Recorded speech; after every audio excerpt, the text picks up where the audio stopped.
नहीं सर, ऐसा भी तो हो सकता है कि इसको जानबूझ के आने दिया गया हो या फैसिलिटेट किया गया हो कि तू आजा।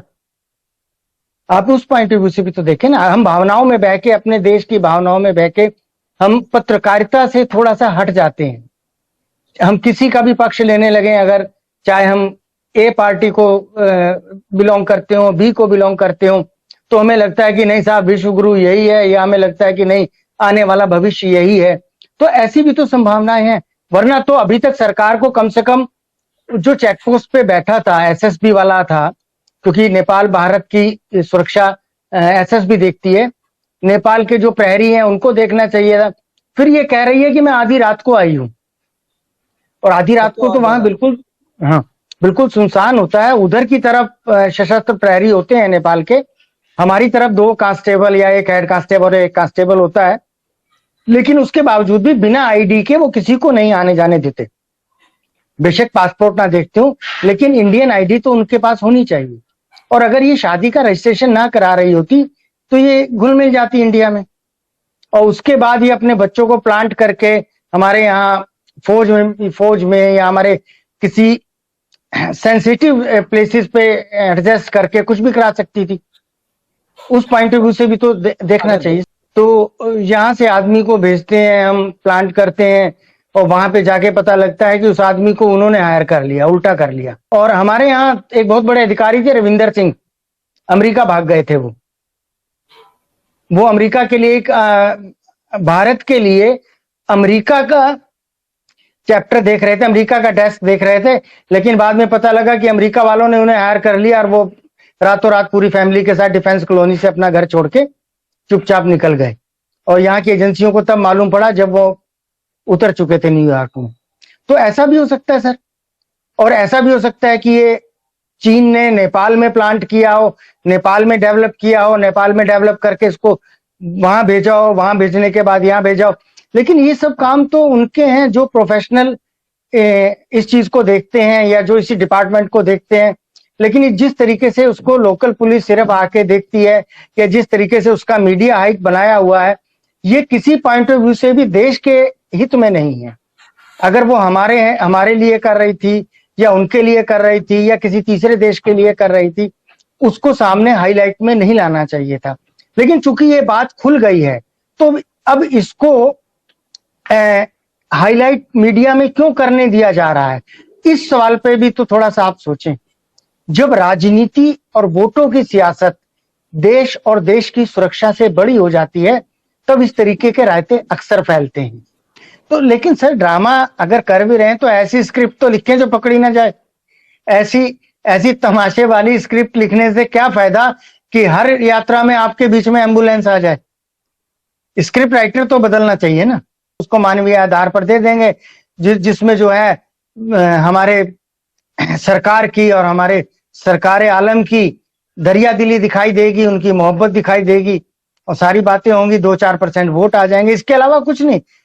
तो स्क्रिप्ट मुझे नहीं लगता कि कोई बहुत बढ़िया लिखी हुई है। हाँ, कलाकार ठीक है, थोड़ी सी बेहतर है कलाकार, लेकिन फिर भी वो पकड़ी जा रही है, ये उसकी कमी है। उसे कुछ तो कम से कम थोड़ा और ट्रेंड करके भेजना चाहिए था। बिस्मिल्लाह, सुभान अल्लाह, माशाल्लाह, अल्हम्दुलिल्लाह, 2-4 ऐसे वर्ड उसको आने चाहिए थे। कुछ उर्दू के भी अल्फाज वो अगर बोल देती तो बेहतर रहता। अच्छा, हम अक्सर पाकिस्तानी चैनल पे मैं जाता रहता हूँ, तो ज्यादातर मैं अगर फर्स्ट टाइम किसी चैनल पे हूँ तो एंकर या उनका दर्शक जरूर बीच में कह देता है कि आप झूठ बोल रहे हो, ये आदमी इंडिया से जुड़ा हुआ ही नहीं है। मैं उसी चीज को कह रहा हूं कि जब सर देश की सुरक्षा और विदेश नीति के ऊपर लोकल सियासत हावी हो जाती है, तो ऐसा रायता फैलता है जो लॉन्ग टर्म में देश के लिए बहुत हानिकारक होता है। आज हिंदू मुस्लिम वाला कार्ड जो हमारा, जिसको आप लोग कहते हैं so called main stream media, या जो हिंदी चैनल्स हैं, वहां चलना बंद हो गया। आज दर्शक भी नहीं देखता। मेरे आजू बाजू में 2-4 एक्सपायरी डेट वाले बुजुर्ग हैं, पेंशनर, वो बड़े उससे देखा करते थे, तलवार वाले का चैनल और वो ये चैनल और वो चैनल। अब वो भी कहते हैं यार ये इनके पास कोई काम ही नहीं रहा, हिंदू मुस्लिम करते रहते हैं। तो उस हिंदू मुस्लिम को पोलराइज करने के लिए कुछ तो चाहिए, कोई तो ऐसा प्लांट करेंगे। अब कम से कम मेरे जैसा अनपढ़ आदमी, कावड़ उठाने वाला, मुझे तो यही लगेगा ना कि हमने एक शत्रु देश के 4 बच्चे जीत लिए, हमने शत्रु देश की एक महिला को अपना हिंदू बना लिया, हमारा हिंदू घर घर हिंदू छाएगा, राम राज अब आएगा, तो हम तो इसी चक्कर में वोट दे आएंगे, फूल को फूल दबा देंगे। तो इसीलिए शायद इस मीडिया को ये सब दिखाने दिया जा रहा है। एक समूह खड़ा होगा, वो कहेगा इसको डिपोर्ट करो, भगाओ इसको, ये दुश्मन है। दूसरा कहेगा नहीं, ये दुश्मन नहीं है, ये हमारी अब हिंदू भाभी है, अब हम इसको शरणागत देंगे, हम इसको शरण देंगे और हम इसको अतिथि देवो भव देंगे। उन दोनों की आपस में वो कुकर झोंक कराई जाएगी चैनलों पे, 2-4 केले वाले खिजाबी मुल्ला टोपी दे के बिठाए जाएंगे। एक कहेगा मेरी शरीयत पे या इस्लाम पे हमला हो गया, दूसरा कहेगा नहीं, ये हिंदू धर्म की बहुत बड़ी सनातन धर्म की विशेषता है कि हम सब पे दया भाव रखते हैं। और लास्ट मोमेंट पे इलेक्शन से 2 दिन पहले सरकार घोषणा कर देगी कि हम इसको मानवीय आधार पर भारत में रहने की अनुमति देते हैं। चलो देख 1-2% वोट इसी के बहाने बढ़ जाएंगे। तो जहां ये सोच आ जाएगी सर, फिर वहां हमारे जैसों का क्या काम? नहीं, बिल्कुल नहीं सर, इसको उस घर में भी रहने का अधिकार नहीं है। कायदे में तो जो अकॉर्डिंग टू लॉ इसको तुरंत जो है डिपोर्ट करने वाले इनके होते हैं, सेंटर बने हुए हैं, डिटेंशन सेंटर, वहां भेज देना चाहिए। यहाँ दिल्ली में नरेला में है, अब हरियाणा में या यूपी में कहाँ है मुझे नहीं मालूम, लेकिन यहाँ भी भेजा जा सकता है। तो इसको डिटेंशन सेंटर में भेज देना चाहिए, इसके वेरिफिकेशन कराने चाहिए पाकिस्तान एम्बेसी से। आपने अभी तक पाकिस्तान एम्बेसी या पाकिस्तान सरकार से कोई इस संबंध में सवाल या बात की है?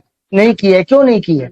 किसी पत्रकार ने पूछा कि हमारी सरकार ने, हमारे विदेश मंत्रालय ने, हमारे गृह मंत्रालय ने, किसी ने पाकिस्तान एम्बेसी को भी जाके कहा है कि ये आपका पासपोर्ट ओरिजिनल है या नहीं है? मीडिया पे सारी जासूसी कर रहे हैं। ये जो भी इसको अगर हम कहें कि जो भी रायता फैलाया जा रहा है जी, ये ऐसा नहीं है जैसा दिखाया गया या जैसा दिखाया जा रहा है जी। तो बहुत सारे सवाल हैं और बहुत सारे सवाल एक दूसरे के सामने उठते हैं। जहां तक क्योंकि जो उसकी पहली बातचीत थी उसको देख के तो मुझे ऐसा लगा कि वो पाकिस्तानी है ही नहीं, कहीं से भी, ना कल्चर से, ना उसके उठने बैठने से, ना बातचीत से। उसके बाद चूंकि एक अंतरराष्ट्रीय मीडिया हाउस ने अभी एक प्रोग्राम भी किया है, अब मीडिया पर कौन कितना और क्या विश्वास करना चाहिए या नहीं करना चाहिए ये हम अपने नोएडा के टेलीपुरम से अच्छी तरीके से देख रहे हैं, जिन्होंने आधी दिल्ली को बाढ़ में डुबो दिया। तो खैर अगर हम उसको भी मान लें तो भी बहुत सी बातें ऐसी हैं जो एक दूसरे के साथ मैच नहीं करती।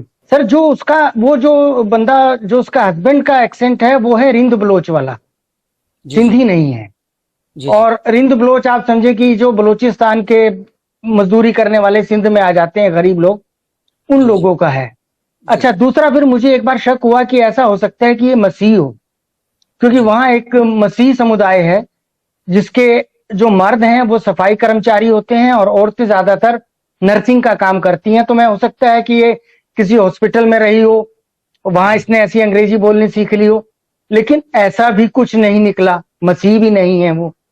और ये तो मैं कंफर्म कह सकता हूं कि वो मुस्लिम तो है ही नहीं, ऐसा कोई मुसलमान नहीं होता जिसे कलमा भी ना आता हो। जी। लेकिन सबसे दुखद बात इसमें यह है कि जो हमारा मीडिया है उनसे बेहतर तो कलाकार या उनसे बेहतर एंकर तो ये लेडी है जिसको सीमा हैदर का नाम दिया जा रहा है। अगर हम बाकी सब बातों से ऊपर उठ के देखें, या तो इसको वहां से प्लांट करके भेजा गया कि तू अपने बच्चों को वहां इंडिया में जाके प्लांट कर और ऑब्जेक्ट की तरह इनको डेवलप करने के बाद ये देश के लिए काम करें। ऐसा हमारे यहां से भी एक गया था जो मेजर की रैंक तक वहां पहुंच गया था लड़का। तो ये भी पॉसिबिलिटीज हैं। या ऐसा भी हो सकता है कि ये नेपाल से या किसी और देश से वहां गई हो और वहां इसने अपनी आइडेंटिटी दिखा दी हो, एक बार प्रूव कर दिया हो और फिर उसके बाद वहां से भागकर आ गई हो। डबल एजेंट भी हो सकती है, एजेंट भी हो सकती है, क्योंकि हमारा तो दिमाग उसी दिशा में जाता है। सर ये बात हम ही तो कह रहे हैं कि वो पाकिस्तानी नागरिक है, या वो कह रही है। पाकिस्तानी सरकार या पाकिस्तान एम्बेसी ने तो आज तक नहीं कहा। वो वहां का मीडिया तो इसको उठा ही नहीं रहा है, वहां बात ही नहीं करना चाह रहा है। तो इसका मतलब या तो सरकार खुद इग्नोर कर रही है नहीं तो इतना बड़ा कांड हो गया तो कम से कम अपने नागरिक के लिए, अपने बच्चों के लिए तो वहां की सरकार को आवाज उठानी चाहिए थी ना। लेकिन वहां की सरकार भी चुपचाप बैठी है। तो ये तो कहीं ना कहीं, चाहे इसको किसी ने भी ट्रेंड किया हो, वेल ट्रेंड तो है, उसमें कोई दो राय नहीं है। और जहां तक बात है हमारे जिन डिपार्टमेंट्स को ये देखना चाहिए, तो ऐसा नहीं है कि वो नहीं देख रहे होंगे, वो जरूर देख रहे होंगे। और ऐसी संभावना है कि इसको इसीलिए जानबूझ के खुला छोड़ दिया होगा कि जो इसके साथ जुड़े हुए तार हैं वहां तक पहुंचा जा सके। या ऐसा भी हो सकता है कि इसको इसीलिए आने दिया गया हो कि इसकी जड़ों तक पहुंचा जा सके, और इसका लिंक कहां से है, क्यों है, कैसे है, वहां तक आदमी पहुंचे। लेकिन ऐसा कोई, ऐसी संभावना दूर